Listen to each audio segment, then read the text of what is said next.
Pakistan ordnance factory के दौरे के मौके पर army chief general Asim Munir ने कहा कि पाकिस्तान के दफा को यकीनी बनाने के लिए खुद इंसारी और जदीद तरीन टेक्नोलॉजी के लिए काम जारी रखेंगे।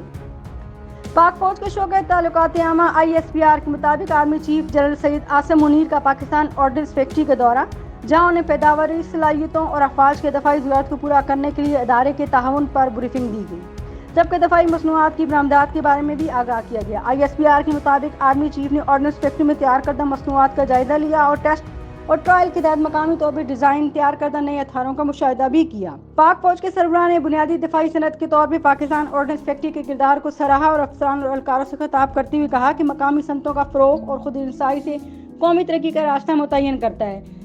दिफा को यकीनी बनाने के लिए खुद इंसारी और जदीद तरीन टेक्नोलॉजी से काम हम जारी रखेंगे। Army chief general Asim Munir का फैक्ट्री आमद पर चेयरमैन पाकिस्तान ऑर्डिनेंस फैक्ट्री ने इस्तकबाल किया।